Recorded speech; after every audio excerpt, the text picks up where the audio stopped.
Line. EIU Panther football is part of WHOW's great weekend sports programming schedule, including a Best of Clinton Maroon sports broadcast and CBS Sports Radio. We'll bring you every Panther game start to finish right here on Central Illinois' news, agriculture, and sports station, WHOW. Your friend in Central Illinois, WHOW. Top of the morning. Thanks for being with us. I'm your host today, Seth Lawrence. The WHOW Morning Show streams to Facebook and YouTube. Brought to you by Peterson Insurance, your Pekin Insurance agent in Clinton. My guest in studio this morning is Lizzie Van Ert from the Scovill Zoo in Decatur. Good to see you again, Lizzie. How you doing? Hi, good. How are you doing? I am well. Thanks for coming in. And you've got a little friend with you there today. What do you have for us? Yeah, he's trying to go around on the backside of my hand. I've got a juvenile Asian forest scorpion with me. Oh, my goodness. Just in time for the spooky season. Yeah, I had to do a creepy crawly, which I guess I don't necessarily love the term. I am an insect and arthropod lover. So yeah, just in time for Halloween coming up. Yep, for sure. So tell us a little bit about this little guy. He's not very old, you said. No, probably a couple of months old.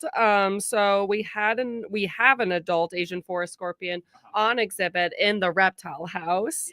Yeah. And apparently she was pregnant. And so they're kind of like they're really cool moms. They're kind of like wolf spiders. If you guys know anything about wolf spiders, that once the babies are born, they crawl into the mom's back. And so she'll have like a host of babies that she carries on her back to protect them until they go through their first molt. And then they start going off on their own.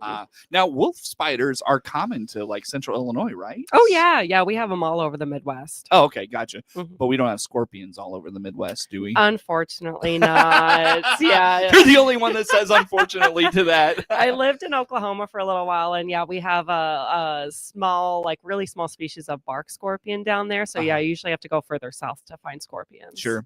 So with these little guys, now this one in particular, you were telling us is close to molting, the process of molting. What is that? Yeah, I don't know if you can see on the camera.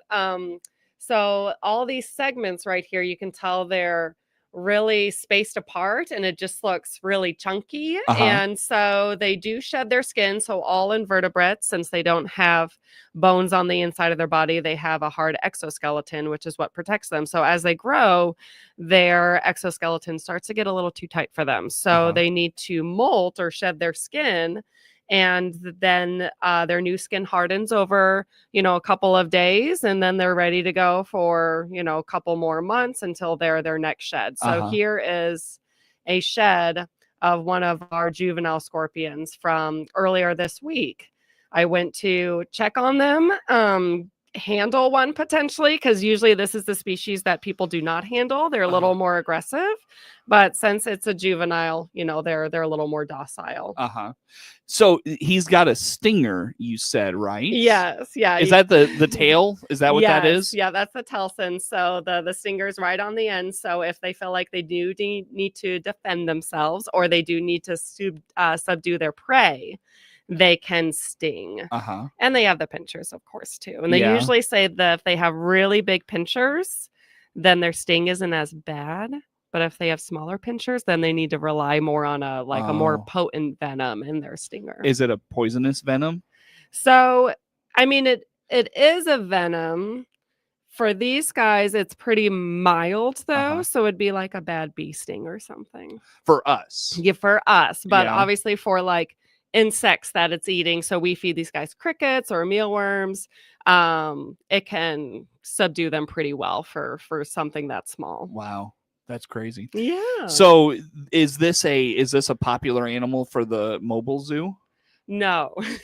Really? No, these don't go on mobile zoos at all. I'd love to have a scorpion go on mobile zoos, but I would probably want a flat rock scorpion, a different species. Okay. But they're really, really hard to come by. You just don't see them anymore. But you can find Asian forests, a lot of different places. I guess people, breed them pretty easily. But since they're not as handleable, they just stay on exhibit in the reptile house. So how big will this guy get? It will fill my hand. Uh-huh. So still you could potentially hold with one hand, but yeah, right now it's probably, 2 inches long. Uh-huh. I would suspect it to get more like 6 or 7 inches long. So Wow. quite a bit bigger. It's a big old scorpion. Yeah, yeah. Wow. That's creepy. Do you have full-size scorpions at the zoo? We have the one. So the one Uh-huh. that had the babies, Uh-huh. she's on exhibit. Uh-huh. But then when she had the babies and they were on her back and everything was going well, once they start coming off her back, you usually want to separate the babies from the mom because predation can happen eventually. Yeah. Uh-huh. And so the babies are kept in a separate place for the zookeepers to take care of in the back. So they're not on exhibit right now. What are you going to do with all of those? I'll have to ask the reptile keeper. I think once they get big enough, we do have a big enough exhibit where if you have enough space and plenty of hides, you can potentially house several together. Uh-huh. But the other ones will probably be kept in their own space in the back. Uh-huh. We could always potentially set one up in a cool habitat in like the classroom and for the camp kids during the summer to look at. So we have some options. Got it. Do siblings do well together? Like I know there's some like animals where like siblings just don't do well together after they're like as they grow up. Do these do well with their siblings? I think it depends. Sometimes you might have issues. I think it's all about how much space are you providing them. If they can have their own space and territory and not compete for food, then they can be together. Okay. But if you don't have enough space, then you should probably separate them into their own houses. Got it. How many can like live together at a time, you think? Well, right now these are all very small, so we're able to have them all together, and we have, I haven't counted them, probably around 10 She or had 10? so. Yeah, they can have Whoa. quite a few. I mean, I've had wild. scorpions years ago have about 30 babies. So Really? yeah, they have Wow. a big clutch. Holy cow, man! Oh man, it's like, isn't it sea turtle? Like, is it sea turtles that have a lot of babies at once? Yeah, turtles and tortoises, they will lay quite a few. Frogs, they'll lay potentially hundreds or thousands of eggs. I think Wow. it's just because so many of them probably won't make it to adulthood. So then you got kind of the numbers game where hopefully a couple make it. I see. Yep. See. Got it.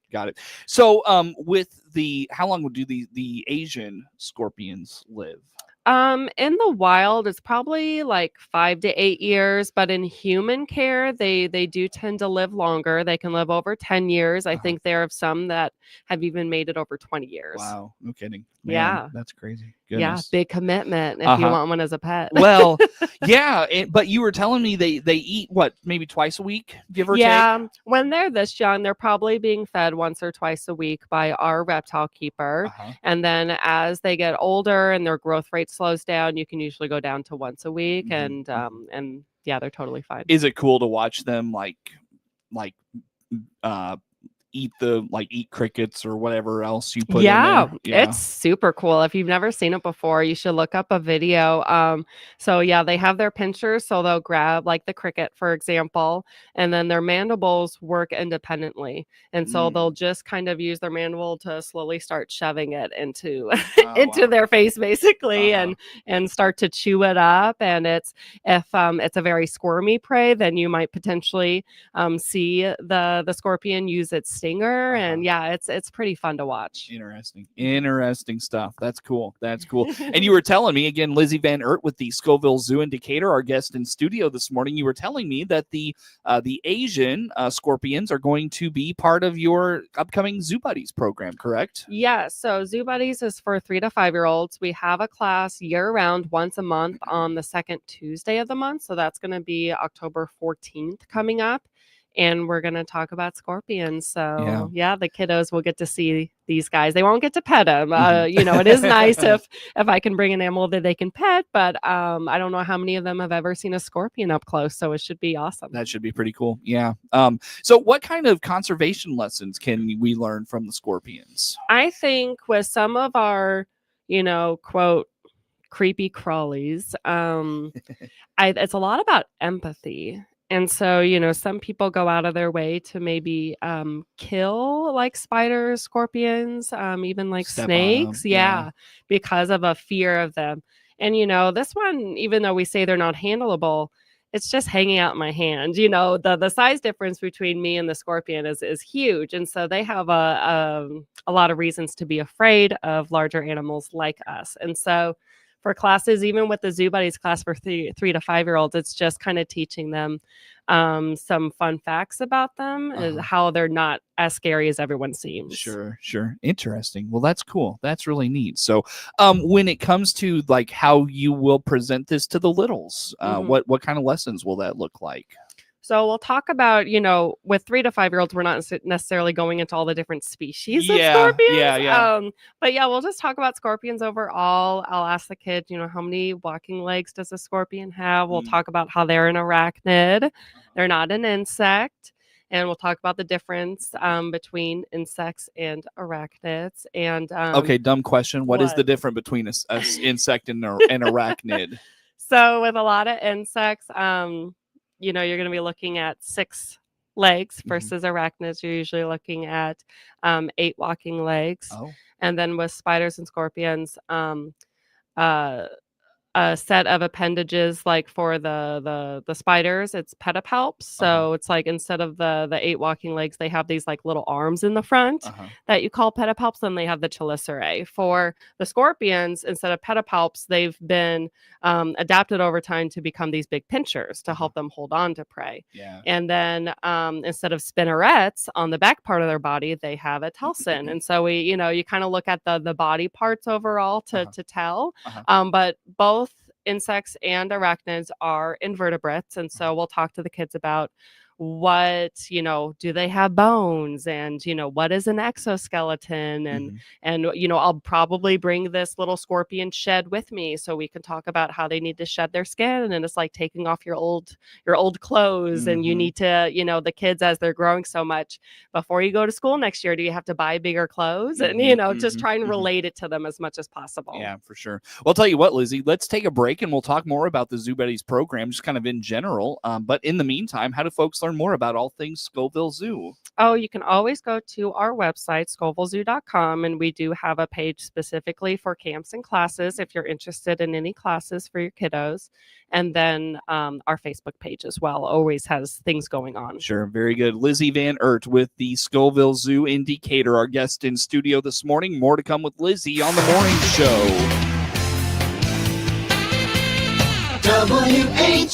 WHOW.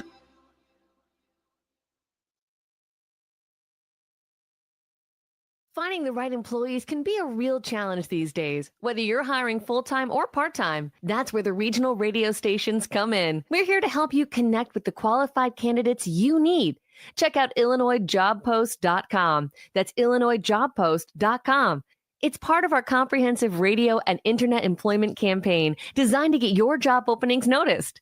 For details, just reach out to your account manager. Put the power of radio and the internet to work for you at IllinoisJobPost.com. Tim Gould Farms in Henry County. He trusts Illinois Farm Bureau to have his back, and so can you. Farm Bureau has a very large impact on local communities and on the state level. There's different avenues of communications, such as Farm Week, Ag Safety, Ag in the Classroom, scholarship programs. Between an off-the-farm job, the farm, and family, my life without Farm Bureau would feel as though I'm on my own. The Illinois Farm Bureau Advantage. Impactful advocacy, trusted information, and meaningful development. Baum Chevrolet Buick offers full transportation options while giving you peace of mind. This is Scott Baum from Baum Chevrolet Buick here in Clinton. This is what we do every day. We listen to you, give you options for routine maintenance, major mechanical problems, or collision repairs with a staff that's knowledgeable to find the best option for you. Baum Chevrolet Buick, your full-service dealer. See us at BaumChevyBuick.com right from the start. Make this school year their strongest yet. Book your child's back to school or sports physical today at SIU Center for Family Medicine in Lincoln. Keep them healthy, focused, and ready for success. Find out more by clicking their icon at DeWittDailyNews.com. DeWittDailyNews.com is the area's leading local news source 24 hours a day, 7 days a week. Get the latest local news, obituaries, police splatter, weather forecast, and more with no paywall. Head to DeWittDailyNews.com to get the local information you need to know. Your friend in Central Illinois, WHOW. Once again, a good morning. Thanks for being with us. I'm your host today, Seth Lawrence. The WHOW Morning Show streams to Facebook and YouTube, brought to you by Peterson Insurance, your Pekin Insurance agent in Clinton. My guest in studio is Lizzie Van Ert from the Scovill Zoo in Decatur. And Lizzie, you've got the Asian scorpion, Yes. Asian scorpion with you this morning. And you were telling me that's going to be a part of your upcoming Zoo Buddies program on October 14th. Let's just re-highlight the Zoo Buddies program. What's it all about? Yep. So it's once a month, year round, for 3 to 5 year olds, and we cover a different species each month. And so for October, we got to do something a little fun and creepy crawly. So we'll be talking about scorpions this month, and Cool. It's on October 14th. We do 2 different sessions, so people can sign up to either come to the 10 a.m. to 11 a.m. session or the 2 to 3 p.m. session. Sure. And we're coming up on the end of the season at the Scovill Zoo as well. How about that? It went really fast this year. Our last day of the regular season is October 13th. It's always Columbus Day. Mhm. And so that'll be our last day, and then we'll be closed, and we'll open up just for Boo at the Zoo hours. Yeah. Did you say, I'm sorry if you said it and I missed it, do you do Zoo Buddies through the winter months? We do. Yeah. It is year round. So hopefully, usually we slow down a little bit, but that's the one time people can still find a way to come out to the zoo is if you have a 3 to 5 year old and, come on out. And usually in the winter months, just in case the paths are kind of icy or something, I will choose species that I can bring to the classroom. And then during the nicer months is when we're more likely to, do a class on the zebras or something and walk out to the exhibit. Yeah, gotcha. Do those fill up the Zoo Buddies programs? The summer ones do. Will, even go a little over capacity sometimes. But then during the winter, kids are going back into school. So usually we do have open spots during the winter months. So we're definitely looking for, new kids to start coming out and learning about animals, meet some other kids their age. And the parents, I think, have just as much fun as the kids during the class learning about the animals. So check that out. That's what you said, second Tuesdays? Yep, second Tuesday of every month. All right. So how do folks get registered for that, Lizzie? They can always call the zoo office and we could do it over the phone, or you can go to scovillzoo.com and register online. Gotcha. I have a question about the scorpion. Yes. When they're going to sting, Yep. do they give signs that like they're not happy or that they're like going to use their stinger or something like that? Yes. Yeah, they can definitely give you some warning. So if it's kind of like if a tarantula arches its front legs up to show you its fangs, it's trying to give you some sort of warning because it's scared. So for these guys, right now it's just calmly walking around and exploring. It doesn't seem super defensive. It's not trying to like actively get away and back up away from my hand and lift its pinchers up. And, then the stinger will start coming up way over because that's, it kind of stings over and down. And so right now the telson, which is like the tail, is just kind of laying flat with the stinger just in a relaxed position. So yeah, the more you get to know them, the more you can, it's like snakes. If you're walking around, it's like, is a snake relaxed? Is it defensive? Like the more you know, the more comfortable you are kind of reading their behavior. Sure. Again, maybe a dumb question. Can you remove the stinger? I don't know if people do that. I think it would be seen as inhumane. Yes, exactly. Because Yeah. it is one of their main defense mechanisms. And so without it, I don't know if they'd be more likely to pinch. I don't know if you would hurt the exoskeleton enough where it would be an injury that they could potentially die from. So yeah, definitely not recommended. But Okay. maybe people do that. But yeah, I don't think it's recommended. Well, and I wondered if it was like declawing a cat or something like that. Oh yeah. And Something. people used to do that all the time, and then now you don't see it as much because now it's seen as not humane. But yeah, I assume, maybe in the past in like the pet industry when people were selling scorpions, maybe they did say, it's instead of declawed, it is destingified. Yeah. Interesting. I didn't mean to take us off the zoo buddies. no. I was wondering about that because I noticed his tail was like kind of up and down and a little bit. So it helps with balance too. Oh, okay. And so yeah. Gotcha.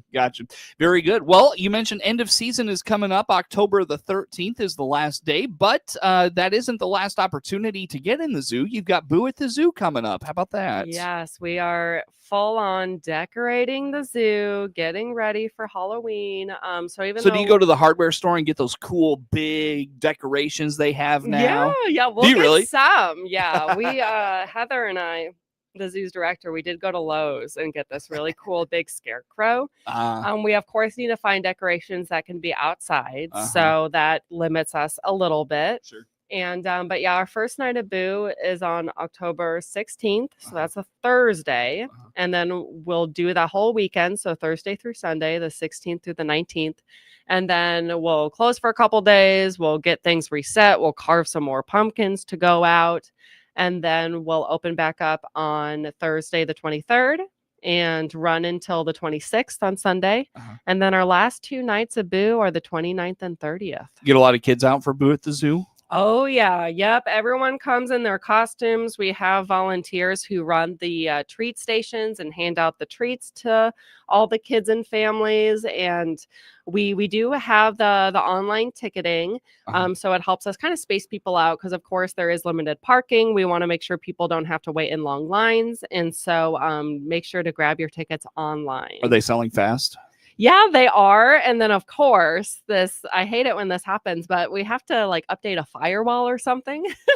And so people have had to call us to buy tickets, but the system should be rebooted by hopefully Monday next week. And so if you go online on Monday, you can buy your tickets yourself, hopefully. Gotcha. Very good. Well, Lizzie, anything else to mention before we let you go for the day? Oh, gosh, I don't think so. Anything coming up this winter at the zoo?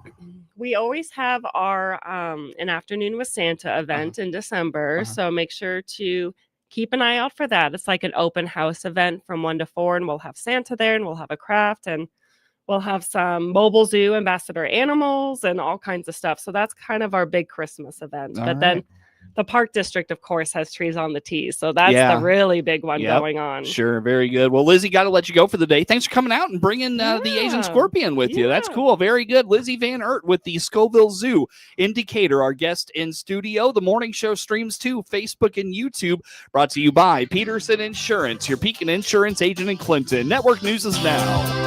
WHOW.